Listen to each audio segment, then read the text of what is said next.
Our next storyteller tonight is Maureen Bogues. Now, Maureen grew up loving music. In fact, she was banging away on the piano before she could even walk. But then one day, her teacher says something to her that changes her life.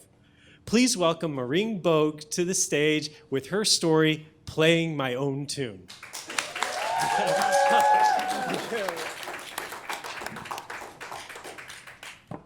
Okay, so I grew up loving music, and we had a beautiful big piano, upright piano, that was sort of the centerpiece of our family. And I really was lucky because my parents were both musical, so we had a lot of music in the house. My dad played the piano by ear, and my mom was a trained singer who got a music degree. She still sings. And then when there was parties, we would be singing and playing Irish tunes like When Irish Eyes Are Smiling or Danny Boy. My dad would be playing the piano, my mom would be singing along. And then they would always finish off with Somewhere Over the Rainbow, which was my dad's favorite song. Though we were really lucky as kids because my parents also introduced us to music lessons. Each of us I have 3 brothers, we all had our turn at the piano. And I started when I was about 5 years old. When I was about 8 years old, I was still taking lessons from this man named Mr. Barrett.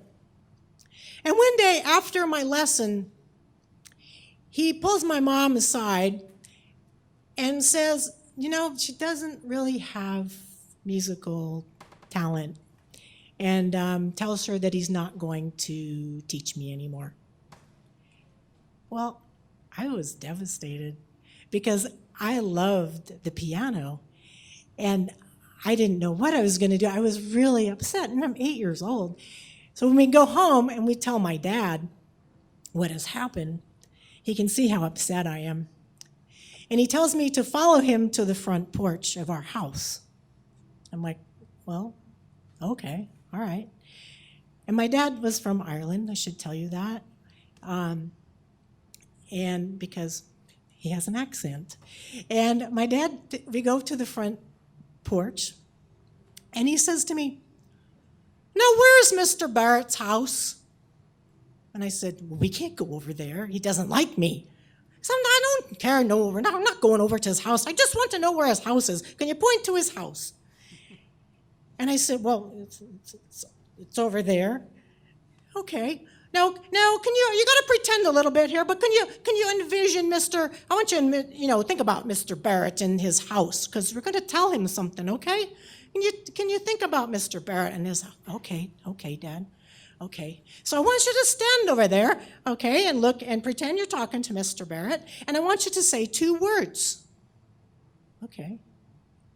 I want you to say, Pogue Mahone. Pogue Mahone. Okay, well, now you have to say it with some feeling. You got to say it a little bit louder. Pogue Mahone. No. You got to say, Pogue Mahone, Mr. Barrett. Okay, Dad. Okay. Pogue Mahone, Mr. Barrett. Pogue Mahone.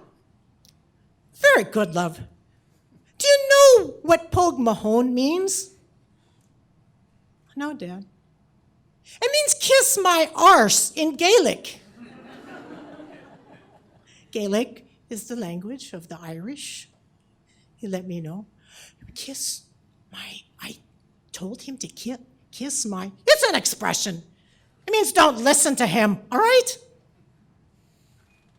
Okay, I guess it was settled then. I went on to find another piano teacher. And I was advancing along, and now I'm in my teens at this point, and I'm starting to think about the piano pretty seriously because I really like it. And I even would look up, I would be at the library because there was no internet back then.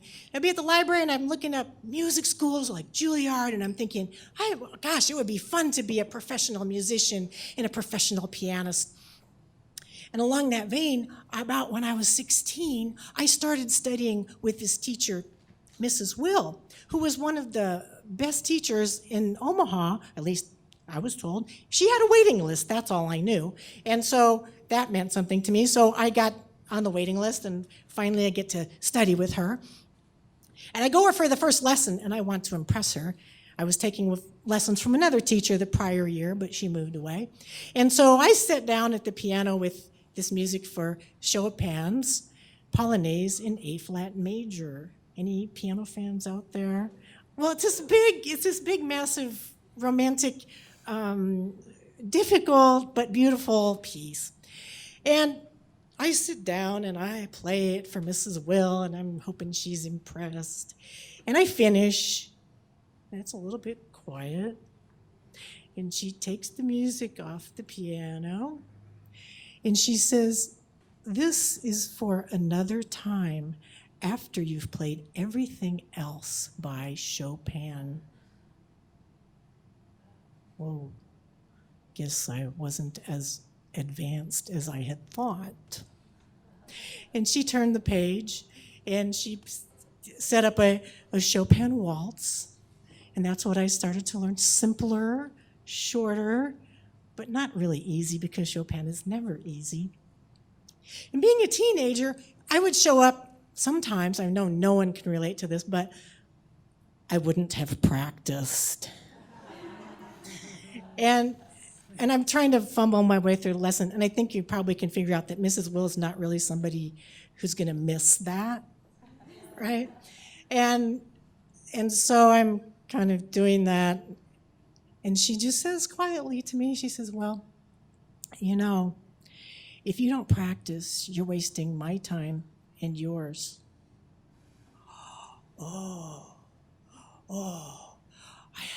I don't want to waste her time. I'd go home and I'd practice. I really would. And because I love the piano and I love Mrs.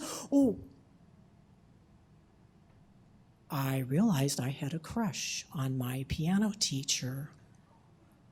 I am 17 years old. I have no idea what to do with this. I have never kissed a boy, let alone a girl, or even had a crush on somebody my mother's age. I don't know what to do with this. Maybe I hide or play Beethoven.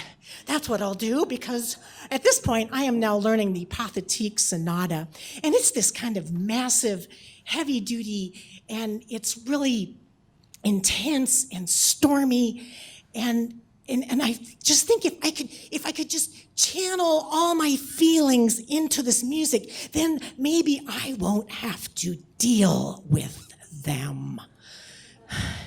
You know, and it's like those religious wacky people say about that gay people shouldn't be gay, so that they should just pray away the gay. Well, I was trying to play away the gay. It didn't work. Several years later, I came out as a lesbian, but that's another story.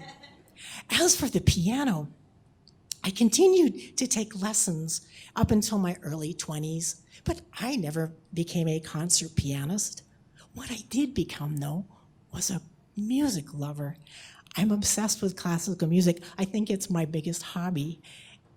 Mainly the piano, too, classical piano, and especially Beethoven. And I still get excited when I play lots of mistakes, but I still play the Pathetique. And there's this part where the hands cross. And every time I do it, it just makes me giddy, because I'm like, look what I'm doing. I'm crossing my hands here. And that kind of joy I got from the piano. And many years ago, this one piano teacher almost took away that joy. But my parents knew better. And my dad, especially, showed me what you do when someone tries to steal your joy. You stand on the porch and you say, "Pog Mahone!" And then you go find another piano teacher